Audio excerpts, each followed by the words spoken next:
Welcome everybody. Today we're listening to beautiful forest healing music, shamanic music to attract positive energy. This is on my playlist and it's offered to us today by Lunasalutare.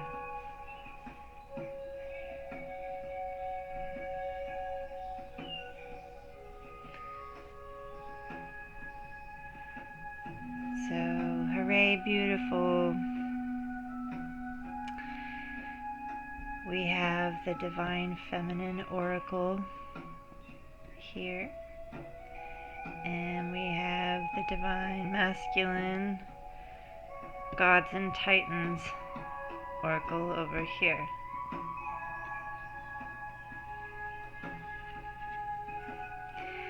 So there is divine feminine and masculine within us all. And it is a very helpful thing to regard these energies within you and have awareness and conditioning for them that is heart-centered with unconditional love. Now you can perceive this reading as your energies within, or if you would like to, you can perceive this as a relationship that you are in the external.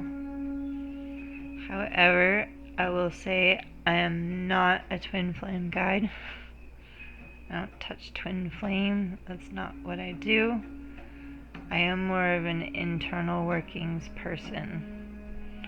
So if you want a twin flame guide, I know a very, very excellent one. Emily Davey, Indigo Moon. You can find her, wow. You can find her on YouTube, Instagram, Facebook. Emily Davey, Indigo Moon. She's an excellent twin flame guide. So, I do not do that. She does. So, this is more, like I said, your internal relationship within. It's more of a, I'm a holistic healer, a holistic health practitioner. So, I'm more, am a put your oxygen mask on first kind of a person. I don't know how to say this. I hope you understand what I'm trying to say. Anywho, I just wanted to throw that out there before we get into this.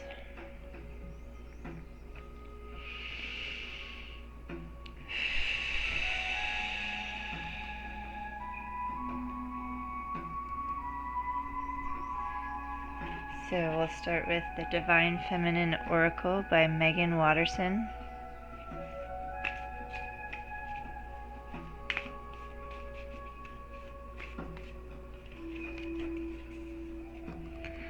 Sappho, the poetess. I love every inch of my body, and I love the women in my life fiercely. So yesterday when I was doing readings, being the divine embodiment came up yesterday. So, and usually this time of year people, they have a lot of judgments towards the body. And we just interrupt that pattern, please. Just do it. It doesn't serve anybody. It doesn't do any good. You're wasting your time doing that. That's ridiculous behavior. So, if you feel pain around that, and I don't want to be insensitive, but if you have pain around that, the poetess here is coming to you to talk about the fact that you need to write it down. Talk about it with the other women in your life that you can trust. Do real talk, not just, oh, what'd you do? Oh, that's just, we're not in high school anymore, probably. If you're watching this,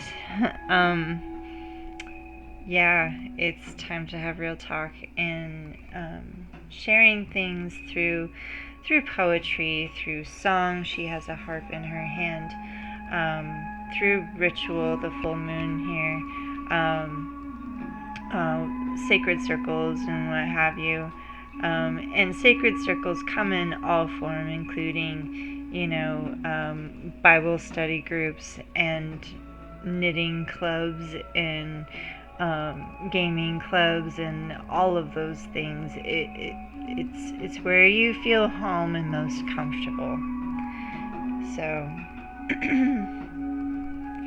and then really, take the time to express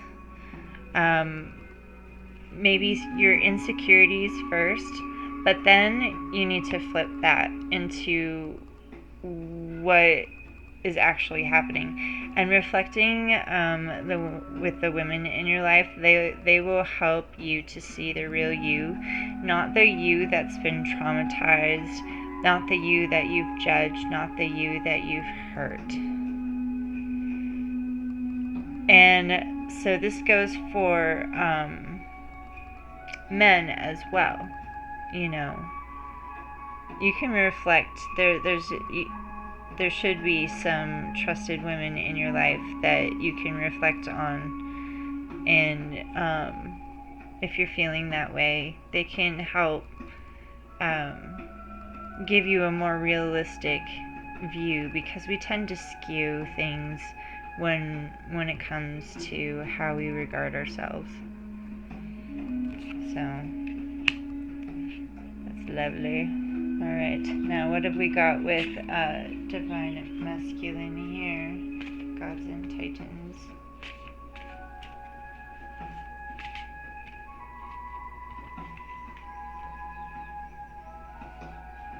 Oh, set. Chaos. So the masculine within and without is feeling a little bit chaotic. Maybe a little unsure, unknown, and it's a very uncomfortable feeling for divine masculine and for divine masculine energy within.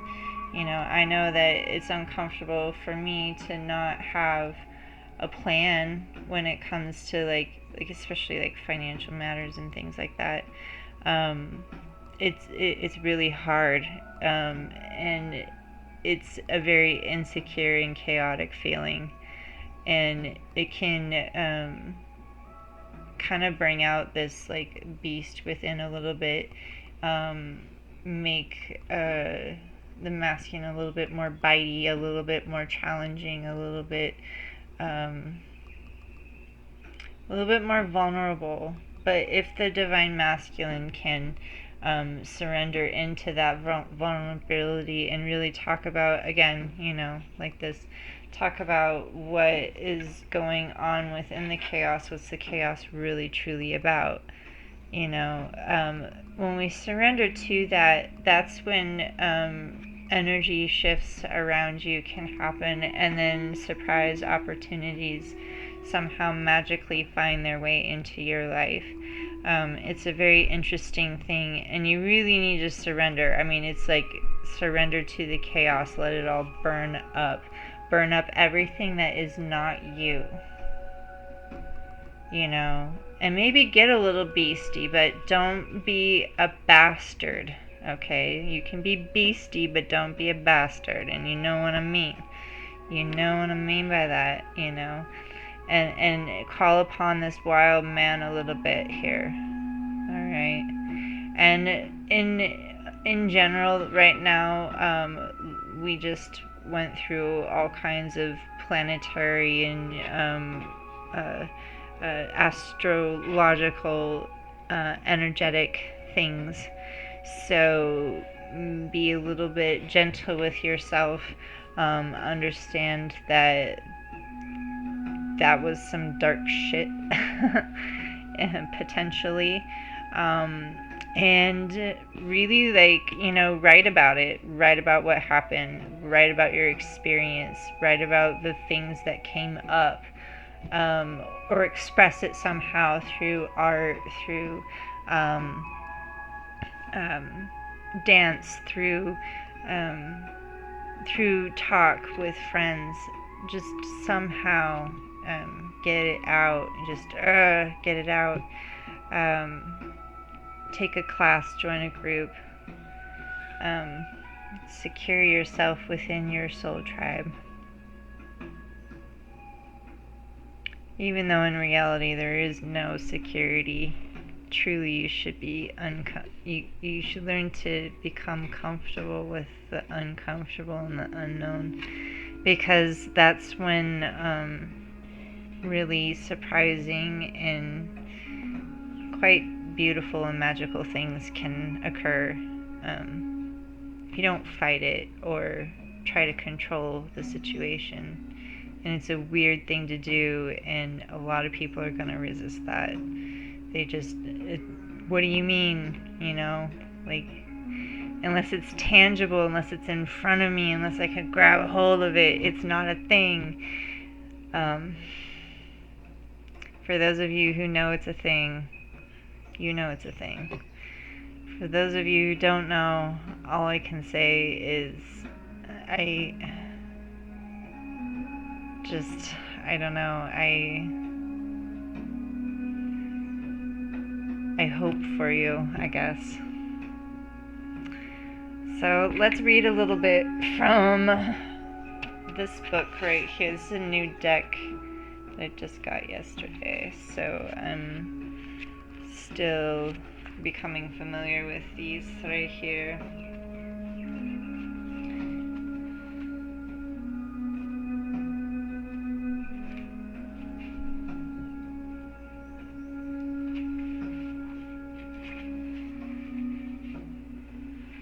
Okay, so yes, trust that chaos is a part of the process of change. Things sometimes need to fall apart to reform into your desires. Hold your intention. The Egyptian god of the desert, darkness, chaos, and storms is Set, or Seth, an incredibly powerful god with many temples attributed to him. Set was the son of Nuit of the sky and Geb of the earth, and he was brother to Osiris. Set is a mysterious figure represented as a man with the head of a beast, including features of an aardvark, a jackal, or even a greyhound. He is considered the dark brother of Osiris, whom he killed and dismembered in jealousy. Set was the mighty lord of Upper Egypt and Ombos, which was situated on the western banks of the river Nile, and became the center of his cult. His cult? Oh goodness, okay. Set was regarded as barren, just like the desert with which he was associated. In fact, even in later dynasties, when the followers of Horus demonized Set, the people of the desert still honored him with major temples in remote areas. Current archaeological thinking is that Set was not always a demon or murderer, and instead was the victim of a smear campaign. As Pharaoh Menes united Upper and Lower Egypt, a natural competition formed between the two regions, politically, commercially, and even spiritually. Horus was the patron of Lower Egypt. Set ruled Upper Egypt. The followers of both fought over who would be the patron of the unified kingdom. Finally, the followers of Horus reigned victorious. Set was figuratively and perhaps even literally exiled to the fury of the desert for eternity. Carrying a special scepter, a staff of power, Set parted chaos and embodied the organizing force of nature. As god of storms, he could whip up a destructive force from nothing and as easily command this chaos to dissipate. Should the energies of Set blow in from the desert, know that all is not lost. There is such a thing as necessary chaos. Sometimes things need to fall apart so that they can reform into what we really want. While we are in a chaotic space, mentally or physically, everything seems confusing and hopeless, yet we need to trust that we are simply in a place of transition. Feeling like we create chaos or can't escape someone else's chaos can be tiring and stressful, but out of chaos comes new beginnings. When we feel there's anarchy in our lives, we often find exactly the type of order we need. There is also a yin to a yang, a dark to a light, an east to a west. One is not better than the other, they just are. We must recognize duality in ourselves for maximum spiritual growth. Perhaps you are seeing chaos and not order at present, and this is causing imbalance. As Set has a darker energy, it is worth exploring the emotions of jealousy and unethical competition. Set in some myths was prepared to win at any cost, something that is almost always destructive. It's important to accept chaos for its positive outcomes without letting it overcome your life. Set's symbols are the Ankh, the scepter, and storms.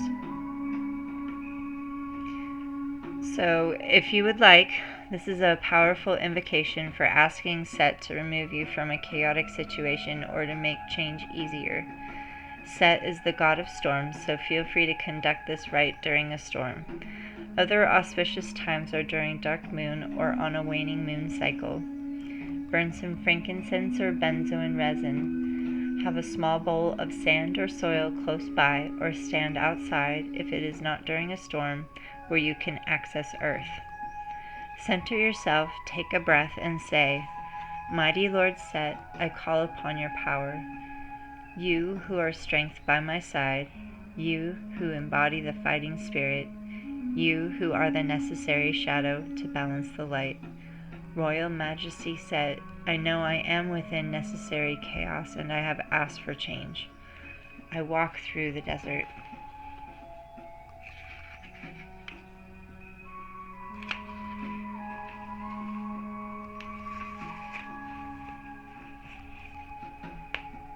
Not knowing which direction to travel, protect me and show me the way through. Now state to Set the nature of the chaos and what it is that you need. Pick up a handful of sand or soil and allow it to slip slowly through your fingers as you say, "Lord Set of the storms, allow the wind to be at my back, the dust to wash me clean. Part the way through this storm. Allow me to see what I need to flourish." Allow the rest of the sand or dirt to fly away as you now trust that meaning will come from the chaos that was.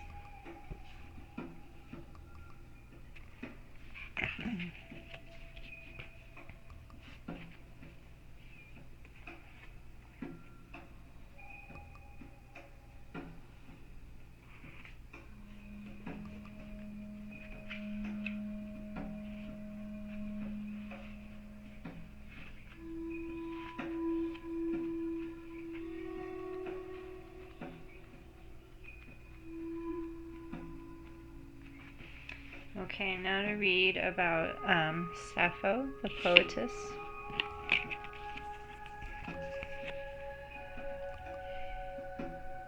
Sappho embodies the deep love, admiration, and sensuality that exists between women. It is believed Sappho was born around 630 BCE on the Greek island of Lesbos. She was referred to in antiquity as the 10th muse and the poetess, just as Homer was referred to as the poet. She was one of the great Greek lyricists and one of the few known female poets of the ancient world. Lyrists, not lyricists. She read her poems rhythmically while accompanied by a lyre in a form that is now known as Sapphic meter. Sappho is celebrated for the sexuality and sensuality in her poetry, especially her love for women and the female body. Fill the goblet up, these laughing lips shall kiss the brim, come Venus, come. This is one of the fragments that remain of her voluminous collection of poetry. Ecclesiastical authorities in Constantinople and Rome obliterated her work in the 11th century. Her poetry was publicly burned because church leaders were scandalized by its erotic nature and that the author was a woman. In ancient Greece, a woman's love for another woman was considered natural, and Sappho's love for the female form became legendary. It is believed that she read her writing before groups of women, educating and elevating them as she performed her poetry about the goddess-like nature they all possessed.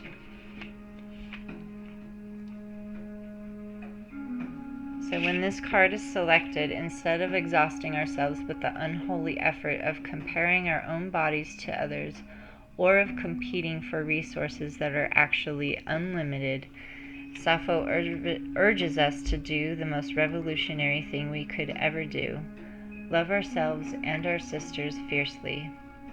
We can't recover Sappho's lost poems, but we can reclaim the enduring spirit she left us. We can become her poetry. We can revel in the pleasure we are capable of feeling, and we can love unapologetically with the full spectrum of our emotional range and from the fathomless depths of our hearts. Lift up a woman in your life. Help her reach a dream she's been incubating. Take time to indulge with lady loves in your life. Go to a spa, make a dinner together, go skinny dipping, or just do something outrageous that celebrates the fact that you love each other. Sappho is about the power of loving every inch of the female form. Spend a day flooding your thoughts with positive affirmations about your body or a woman's body. Take a long bath with rose petals. Do something nourishing that acknowledges your love for the fact that you are a woman or for the radiant women who constellate your life. So ask yourself, is there a woman in my life I can send love to and lift up in this moment? And a wonderful affirmation is, I love every inch of my body and I love the women in my life fiercely, which is what the card says here. Oh, that's lovely. And this is a really great reading just in time for Valentine's Day. I mean, time is not really relevant, but it's kind of a cool thing that this is coming up just before Valentine's Day, because this is very much like the energy that's happening here, just like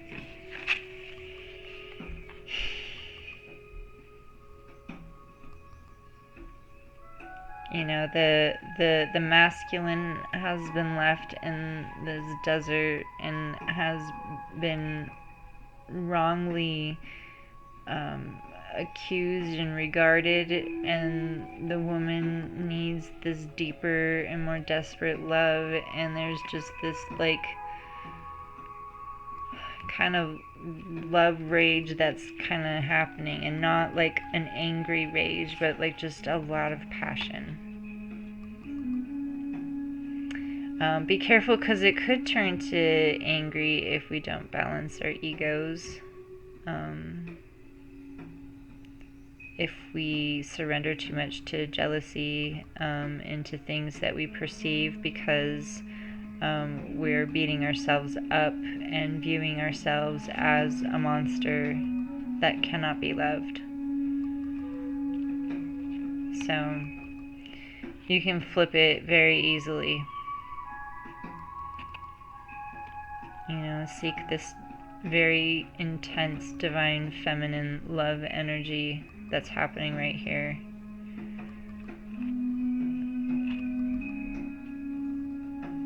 And it will bring out the same over here.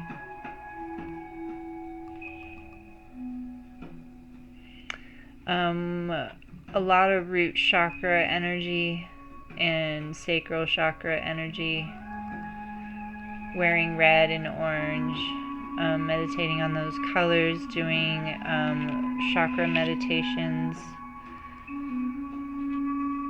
dancing to maybe even music such as this, a lot of drumming, drum beats, just getting down, you know. Yeah. And then also aromatherapy. If you have them, use more woody type fragrances at this time.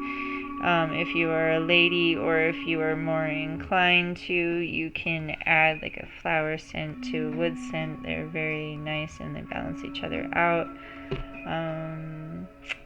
Yeah, so those help, all those things. But of course, you can always contact me.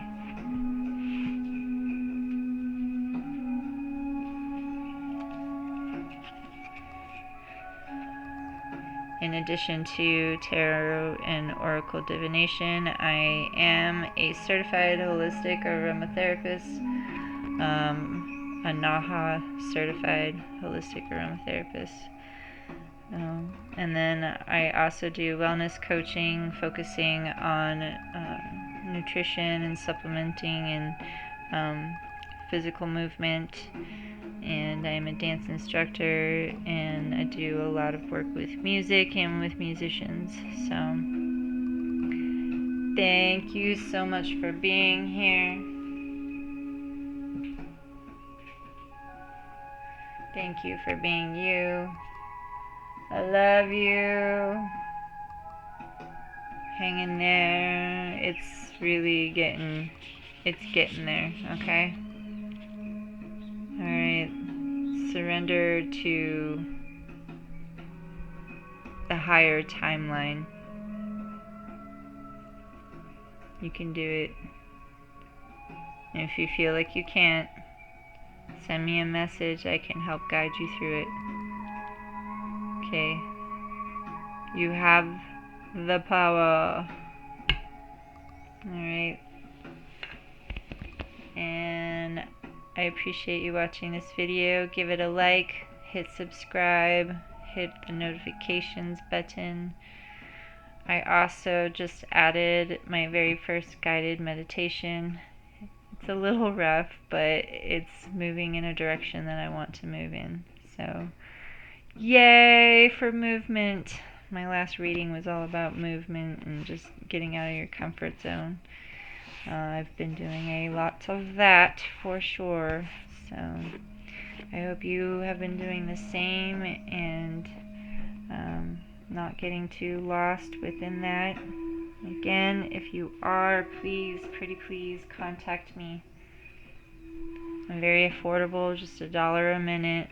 So if you only have $5, I can very quickly, 5 minutes, give you something. Alright? I love you. We'll talk soon.